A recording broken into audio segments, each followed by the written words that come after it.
വാക്ക് വിത്ത് ഡോക്ടറിലെ മറ്റൊരു വീഡിയോയിലേക്ക് എല്ലാവർക്കും സ്വാഗതം. ഇന്ന് നമ്മൾ ഡിസ്കസ് ചെയ്യുന്ന വിഷയം വെരിക്കോസീലിനെ കുറിച്ചാണ്. വെരിക്കോസീൽ, അത് സ്ക്രോട്ടൽ വെരിക്കോസീൽ, വൃഷ്ണത്തിൽ ഉണ്ടാകുന്ന വെരിക്കോസീലും മന്ദിരയും തമ്മിലുള്ള ബന്ധമാണ് നമ്മൾ കൂടുതൽ ഡിസ്കസ് ചെയ്യുന്നത്. ഓക്കെ, അപ്പോൾ അതൊരു അസുഖമായിട്ടല്ല, മന്ദിരയ്ക്ക് ഇത് കാരണമാകുന്നു. വളരെ സംശയമുള്ള ഒരു മേഖലയാണ്. എത്രയോ പേര് ചോദിക്കുന്നത്, ഡോക്ടർ എനിക്ക് വെരിക്കോസീലുണ്ട്, എനിക്ക് കുട്ടികളുണ്ടാവും, എന്റെ ബീജം മോശമാണ്, അതിന്റെ കാരണം വെരിക്കോസീലാണോ? വെരിക്കോസീൽ ഓപ്പറേഷൻ ചെയ്ത് കഴിഞ്ഞാൽ ഇത് ശരിയാവുന്ന ഉറപ്പാണോ ഡോക്ടറെ? ഇത് ചെയ്ത് കഴിഞ്ഞാൽ എത്ര നാൾ റെസ്റ്റ് വേണം? അങ്ങനെ ചോദ്യങ്ങൾ ഇഷ്ടം പോലെയാണ് വെരിക്കോസീലിൻ്റെത്. അപ്പം വെരിക്കോസീൽ എന്താണ് എന്നുള്ളത് ആദ്യം ആ വാക്ക് നോക്കാം. വെരിക്കോസീൽ എന്ന് പറഞ്ഞ വാക്കിന്റെ അർത്ഥം എന്താണ്? നമ്മുടെ വെയിൻ എന്ന് പറഞ്ഞാൽ എന്താ? ദുഷിച്ച രക്തം ക്യാരി ചെയ്യുന്നതിനാണ് വെയിൻ എന്ന് പറയുന്നത്. നല്ല രക്തം, ഓക്സിജനേറ്റഡ് ആയിട്ടുള്ള രക്തം ക്യാരി ചെയ്യുന്നതിനെ ആർട്ടറി എന്ന് പറയും. നമ്മുടെ വെയിനില് രക്തം തളം കെട്ടി കിടക്കുന്നു, അല്ലെങ്കിൽ വെയിൻ കുറച്ച് വലുതാവുന്നു രക്തം കിടന്നിട്ട്. അപ്പൊ അതിനെയാണ് വെരിക്കോസ് എന്ന് പറയുന്നത്. അപ്പം വൃഷ്ണത്തിലുള്ള സ്ക്രോട്ടൽ വെരിക്കോസിൽ നിന്നും വൃഷ്ണത്തിലുള്ള വെരിക്കോസ് വെയിൻ, ഇതാണ് സംഭവം. അപ്പം ഇത് എങ്ങനെ നമ്മുടെ ബീജത്തെ ബാധിക്കുന്നു? നമുക്ക് ജസ്റ്റ് ഒന്ന് വരച്ച് കാണിച്ചു തരാം ഇത് എങ്ങനെയാണെന്നുള്ളത്. ഓക്കെ, അപ്പോൾ ഇതിനെ നമുക്ക് വൃഷ്ണമായിട്ട് വിചാരിക്കാം. ഓക്കെ, ഇതിൻ്റെ അകത്ത് 2 ടെസ്റ്റിക്കിൾസ് ഉണ്ട്, അല്ല സ്ക്രോട്ടമാണ്, ഇത് 2 ടെസ്റ്റിക്കിൾസ് ഉണ്ട്. ഈ ടെസ്റ്റിക്കിൾസിൻ്റെ ചുറ്റും എന്താണുള്ളത്? ഇവിടെയാണ് ഞാനീ പറഞ്ഞ വീനസ് പ്ലെക്സസ്, ഈ പാമ്പിനിഫോം രക്തധമനികളുള്ളത്. അപ്പം ഇതിൻ്റെ അകത്ത് പല കാരണങ്ങളാൽ ഇവിടെ രക്തം തളം കെട്ടി കിടക്കുന്നു, അല്ലെങ്കിൽ കുറച്ച് ഇവിടുത്തെ വെയിനൊക്കെ കുറച്ച് ഡൈലേറ്റഡ് ആയിരിക്കുന്നു. ഇങ്ങനെ ഡൈലേറ്റഡ് ആയിരിക്കുമ്പോൾ എന്നാ പറ്റും? ഇതിൻ്റെ അകത്തോട്ട് പോകുന്ന ടെസ്റ്റിക്കുലാർ ആർട്ടറി എന്ന് പറഞ്ഞൊരു സാധനമുണ്ട്. ഇതിൻ്റെ അകത്തോട്ട് പോകുന്ന ടെസ്റ്റിക്കുലാർ ആർട്ടറി ഉണ്ട്. ഇതിൻ്റെ ടെമ്പറേച്ചർ, ഇതിലുള്ള രക്തത്തിൻ്റെ ടെമ്പറേച്ചർ ഒരു 2 to 3 ഡിഗ്രി, നമ്മുടെ ശരീരത്തെക്കാട്ടി 2-3 ഡിഗ്രി കുറവാണെങ്കിൽ മാത്രമാണ് ഇവർക്ക് കറക്റ്റായിട്ട്, ഇതിൻ്റെ അകത്തൊക്കെ ബീജങ്ങളാണുള്ളത്, ആ ബീജം ഉണ്ടാകുന്ന സ്ഥലമാണ്. അവർക്ക് ജോലി ചെയ്യണമെങ്കിൽ ഇതിൻ്റെ അകത്തോട്ട് പോകുന്ന ടെമ്പറേച്ചർ എപ്പോഴും 2-3 ഡിഗ്രി കുറവായിരിക്കണം. പക്ഷേ ഇവിടെ ഈ രക്തധമനികളെല്ലാം കൂടി ഇങ്ങനെ നിൽക്കുന്നത് കൊണ്ട് ടെമ്പറേച്ചർ വേരിയേഷൻ ഉണ്ടാവുകയും ഈ ബീജത്തിന് നോർമലി ജോലി ചെയ്യാൻ പറ്റാത്തൊരവസ്ഥ വരും, അല്ലെങ്കിൽ ബീജങ്ങൾ ചത്തുപോകുന്ന ഒരവസ്ഥ വരും.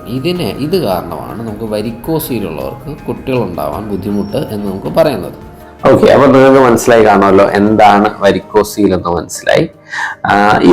ഇത് എല്ലാവർക്കും ഇത് എത്ര ഇൻസിഡൻസ് ഉണ്ട്? ഇത് നല്ലപോലെ ഉണ്ടെന്ന് പറഞ്ഞു കഴിഞ്ഞാൽ നമ്മൾ സ്കാൻ ചെയ്യുകയാണെങ്കിൽ എല്ലാവർക്കും grade 1 കാണും, മിക്ക ആളുകൾക്കും grade 1 വെരിക്കോസീൽ കാണും.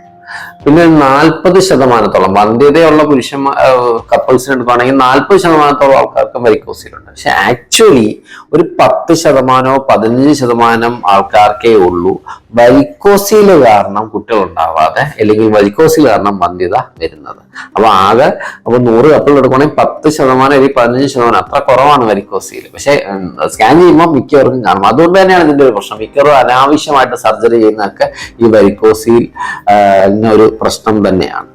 പിന്നെ നമ്മൾ പറയുകയാണെങ്കിൽ, അപ്പൊ ഇൻസിഡൻസ് പറഞ്ഞു, ഏത് സൈഡിലാണ് കോമൺ? അത് എപ്പോഴും അറിയേണ്ടത് ഇതിന്റെ അനാട്ടമി, ഇതിന്റെ ഈ ടെസ്റ്റിക്കുലാർ വെയിൻ എന്ന് പറഞ്ഞപ്പോൾ അതിൽ ഇടത് സൈഡിലെ വെയിൻ പോകുന്നത് സ്ഥലവും വലത് സൈഡിലെ പോകുന്നത് രണ്ട് സൈഡിലോട്ടാണ്. ഒന്ന് ഇൻഫീരിയർ വെയിനക്കവയിലും ഒന്ന് റീനൽ വെയിനിലോട്ടും. അതുകൊണ്ട് തന്നെ ഇടത് സൈഡിൽ കോമൺ ആണ് എപ്പോഴും വെരിക്കോസീൽ. 90% ആൾക്കാർക്കും ഇടത് സൈഡിലാണ് കോമൺ. ഒരു 10% ആൾക്കാർക്ക് 2 സൈഡിലും കാണാം. 1% താഴെ ആൾക്കാർക്ക് വലത് സൈഡിൽ കാണത്തുള്ളൂ. അപ്പൊ ഇടത് സൈഡിലെ വെരിക്കോസീൽ കോമൺ ആണ്. ഇനി ഇത് എങ്ങനെ കണ്ടുപിടിക്കാൻ ഏറ്റവും നല്ലത് ക്ലിനിക്കൽ എക്സാമിനേഷൻ തന്നെയാണ്. നമുക്ക് നോക്കുമ്പം, നമുക്ക് കൈവച്ച് നോക്കുമ്പം ചുമയ്ക്കുമ്പോഴാണ് ഈ ഒരു ബാഗ് ഓഫ് വേർംസ് എന്നാണ്, മണ്ണിരകളുടെ കൂട്ടം എന്നാണ് നമ്മൾ പഠിപ്പിക്കുന്നത്. ഓക്കെ, അപ്പൊ ആ ഒരു ഫീല് നമുക്ക് കിട്ടുകയാണ്. നമുക്ക് ചുമയ്ക്കുമ്പോഴാണ് കിട്ടുന്നതെങ്കിൽ അതിനെ grade 1 എന്നും. ഞാൻ പറയുന്നത് നമ്മുടെ ക്ലിനിക്കലി എക്സാമിൻ ചെയ്യുമ്പോഴുള്ള കാര്യമാണ് പറയുന്നത്. ചുമയ്ക്കുമ്പോഴല്ലാതെ തന്നെ നമുക്ക് അത് ബാഗ് ഓഫ് വേം ഫീലിംഗ് കിട്ടുന്നുണ്ടെങ്കിൽ grade 2 എന്നും. അല്ലാതെ തന്നെ നമുക്ക് കണ്ണുകൊണ്ട് നോക്കുമ്പോൾ തന്നെ നമുക്ക് ഇങ്ങനെ വിരകൾ പോലെ ഇങ്ങനെ വൃഷ്ണത്തിൽ കാണുകയാണെങ്കിൽ അതിനെ grade 3 എന്നും ക്ലിനിക്കലി നമ്മൾ പറയുന്നത്. അതേപോലെ തന്നെ ടെസ്റ്റിലാണെങ്കിൽ ഏറ്റവും ബെസ്റ്റ് ഡോപ്ലർ ടെസ്റ്റ് തന്നെയാണ്. അതിലോട്ടുള്ള രക്തയോട്ടം നോക്കുന്ന ഡോപ്ലർ സ്റ്റഡിയാണ് ഈ സ്കാൻ എന്നൊക്കെ പറയുന്നത്. ഡോപ്ലർ സ്റ്റഡിയിൽ അതിനെ വേറെ 0 അല്ലെങ്കിൽ 1, 2, 3, 4, 5 അങ്ങനെ 5 ഗ്രേഡാണ് ഉള്ളത്. ഓക്കെ, എപ്പോഴും ഞാനൊരു 3rd, 4th, 5th ആണെങ്കിൽ, അല്ലെങ്കിൽ നമ്മൾ ക്ലിനിക്കലി നോക്കുമ്പോൾ പാൽപ്പബിൾ ആണ്, കൈ വെച്ച് തന്നെ ചുമക്കാതെ തന്നെ പാൽപ്പബിൾ ആണെങ്കിൽ നമ്മൾ സർജറിയാണ്. അതിന്റെ കൂടെ തന്നെ വേറെ കോഴ്സുകളെല്ലാം ഒഴിവാക്കി, വേറെ ഒന്നുമില്ല, തൈറോയ്ഡ് ഇല്ല, പ്രൊലാക്റ്റിൻ ഇല്ല, വേറെ ഒബീസിറ്റി ഇല്ല, വണ്ണമില്ല, ഇതെല്ലാം നമ്മൾ നോക്കിയിട്ടും ഇത് കാണുകയാണെങ്കിൽ നമ്മൾ സർജറി അഡ്വക്കേറ്റ് ചെയ്യണം. ഇപ്പൊ സ്കാൻ വെച്ച് പറയുകയാണെങ്കിൽ ഗ്രേഡ് 1നോ 2നോ ഒന്നും അനാവശ്യമായിട്ട് സർജറി ചെയ്യേണ്ട ആവശ്യമില്ല. പക്ഷെ 3നോ 4നോ 5നോ ആണെങ്കിൽ തീർച്ചയായിട്ടും ചെയ്യണം. നമ്മൾ ക്ലിനിക്കലി നോക്കുകയാണെങ്കിൽ ഗ്രേഡ് 2നും 3നും ഒക്കെ സർജറി ചെയ്യുന്നത് നല്ലതാണ്. പക്ഷേ ബാക്കിയുള്ള കാര്യങ്ങളെല്ലാം നമ്മൾ ഒഴിവാക്കിയ ശേഷം വേണം ഇത് കാണുന്നത്. പിന്നെ ഇത് ആർക്കാ കൂടുതൽ കാണുന്നത്? കൂടുതലും കാണുന്നത് ഈ നിൽക്കുന്ന ആൾക്കാർക്കൊക്കെ, ഈ പോലീസ് ആൾക്കാർ, ഈ പ്രഷർ, ഹൈഡ്രോസ്റ്റാറ്റിക് പ്രഷർ കാരണം കൂടുതലും അവർക്കാണ്. വേറെയും കുറെ കാരണങ്ങളുണ്ട്, വേറെ വാൽവിന്റെ മെക്കാനിസം ഉണ്ട്, പിന്നെ അനാറ്റമിക്കൽ പ്രശ്നങ്ങളൊക്കെ കാരണം വരാം. എന്നാലും നമ്മൾ അല്ലാതെ ജോബൊക്കെ പറയുകയാണെങ്കിൽ പോലീസുകാർക്ക്, പട്ടാളക്കാർക്ക്, കൂടുതൽ പേര് നിൽക്കുന്ന ആൾക്കാർക്ക്, ഹൈറ്റ് ഉള്ളവർക്ക്, ഇവർക്കൊക്കെ ഗ്രാവിറ്റേഷണൽ പ്രശ്നം, ഇവർക്കൊക്കെ നമുക്ക് വെരിക്കോസിൽ അധികമായിട്ട് കാണാറുണ്ട്. ഓക്കെ, അപ്പം ഇന്ന് എന്ത് ട്രീറ്റ്മെന്റ്? അപ്പൊ ആർക്കൊക്കെ സർജറി വേണമെന്ന് പറഞ്ഞാൽ എല്ലാവർക്കും വേണ്ട. ഒരു ഗ്രേഡ് 3 or 4 ഒക്കെ ഉള്ളവർക്ക് മതി. ഗ്രേഡ് 1 വെരിക്കോസിൽ, ഡോക്ടറെ വെരിക്കോസിലുണ്ട്, എന്തോ ചെയ്യുമെന്ന് ചോദിച്ച് ഇനി വരരുത്. സർജറി എങ്ങനെയാണ് ഏറ്റവും ബെസ്റ്റ് സർജറി? ഇപ്പൊ ഗോൾഡ് സ്റ്റാൻഡേർഡ് സർജറി എന്ന് പറഞ്ഞാൽ മൈക്രോ സർജിക്കൽ വെരിക്കോസിലെക്ടമിയാണ്. അതായത് നമ്മുടെ കൈലിയെ കണ്ടി മുകളിൽ ഒരു അടിവയറ്റിനെ തൊട്ട് താഴെ സൈഡിലോട്ട് മാറി ഇടത് സൈഡിലും വൈഡിലും ചെറിയൊരു ഇൻസിഷൻ എടുക്കുന്നു. അവയുടെ അകത്തൊരു സ്പെർമാറ്റിക് കോഡ് എന്ന് പറഞ്ഞൊരു സംഭവമുണ്ട്, ഈ വെയിനൊക്കെ പോകുന്നത്. അപ്പൊ അതിനെ നമ്മൾ പുറത്തോട്ട് എടുക്കുന്നു. എടുത്ത് അതിന്റെ സ്പെർമാറ്റിക് കോഡിന് പുറത്തൊരു നല്ല കട്ടിയുള്ള ലെയറൊക്കെ ഉണ്ട്, അതിനെ കട്ട് ചെയ്യുന്നു. അകത്ത് ചെറിയ ലെയർ ഉണ്ട്, അതിനെയും കട്ട് ചെയ്ത് അകത്തോട്ട് ചെല്ലുമ്പം കുറച്ചധികം രക്തധമനികളുണ്ട്. ഈ ഗുബർനാക്കുലർ വെയിന്, ക്രിമാസ്റ്റിക് വെയിന്, ടെസ്റ്റിക്കുലർ വെയിൻ, അങ്ങനെ കുറെ വെയിൻ കാണും. ഈ വെയിനൊക്കെ നമ്മൾ കട്ട് ചെയ്ത് ടൈ ചെയ്ത് പോകുന്നു. മൈക്രോസ്കോപ്പിന്റെ സഹായത്തോടെയാണ് ചെയ്യുന്നത്. അതുകൊണ്ട് മൈക്രോ സർജിക്കൽ എന്ന് പറയുന്നത്. പണ്ട് നമ്മൾ ഓപ്പൺ ആയിട്ട് കണ്ണ് വെച്ചിട്ടാണ് ചെയ്യുന്നത്, പക്ഷെ അതിനെക്കാട്ടി പെർഫെക്റ്റ് ആയിട്ട് ചെയ്യാൻ പറ്റുന്നത് മൈക്രോ സർജിക്കൽ ചെയ്യുമ്പോഴാണ്.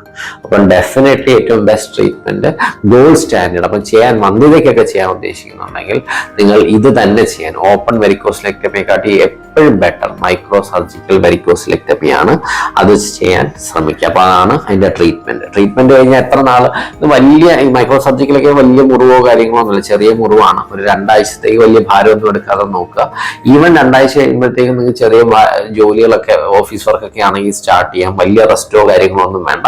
പിന്നെ ഈ ഭാരം എടുക്കുന്ന ജോലികളാണ്, ലേബർ വർക്കൊക്കെ ആണെങ്കിൽ മാത്രം ഒരു 1 month ഒക്കെ റെസ്റ്റ് എടുത്താൽ നന്നായിരിക്കും. അപ്പം എത്ര നാൾ റെസ്റ്റ് വേണമെന്ന് പറഞ്ഞു, ആർക്കൊക്കെ ചെയ്യണം എന്ന് പറഞ്ഞു, എന്തിന് ചെയ്യണം എന്ന് പറഞ്ഞു. പ്രത്യേകിച്ച് ഇവർക്ക് മോർഫോളജിയിലൊക്കെ ഇത് വരാം, കൗണ്ട് ഈവൻ കുറയുന്നതായിട്ട് കാണാം, മോട്ടിലിറ്റി കുറയുന്നതായിട്ട് കാണാം. ഈ ഗ്രേഡ് 3, ഗ്രേഡ് 4 വെരിക്കോസിലുള്ളവർക്ക്. വെരിക്കോസിലുള്ളവർക്ക് ബന്ധപ്പെടുന്നതിന് ബുദ്ധിമുട്ടുണ്ടോ? ഇല്ല, വളരെ റെയറാണ്. ഇതിന്റെ ലക്ഷണങ്ങൾ എന്തൊക്കെയാണ്? വലിയ ലക്ഷണങ്ങൾ ഒന്നും തന്നെ കാണാനില്ല. എന്നാലും 10% ആൾക്കാർക്ക് ഉണ്ടാവും. നല്ല ഗ്രേഡ് 3, ഗ്രേഡ് 4 വെരിക്കോസിലൊക്കെ ഉണ്ടെങ്കിൽ ചിലപ്പോൾ ചിലവർക്ക് വേദന അനുഭവപ്പെടാം. അപൂർവമായിട്ടാണ് വേദന. ഇത് മാത്രമേ ഉള്ളൂ ഒരു സിംറ്റം എന്ന് പറയാൻ. ഒരു കഴച്ചിൽ പോലെ ഒരു വേദന, വലിക്കുന്ന പോലെ ഒരു വേദന, ഇതൊക്കെയാണ് യൂഷ്വലി പറയുന്നത്. അപ്പോൾ വെരിക്കോസിനെ കുറിച്ച് ഒരു ഐഡിയ കിട്ടിയെന്ന് വിചാരിക്കുന്നു. എന്തെങ്കിലും സംശയം ഉണ്ടെങ്കിൽ നിങ്ങൾ തീർച്ചയായിട്ടും കമന്റ് ആയിട്ട് ഇടുക. നമുക്ക് അതിന്റെ ഒരു വീഡിയോ ചെയ്യുകയോ അല്ലെങ്കിൽ അതിന്റെ മറുപടി തരാൻ ശ്രമിക്കുകയോ ചെയ്യാം. Thank you so much.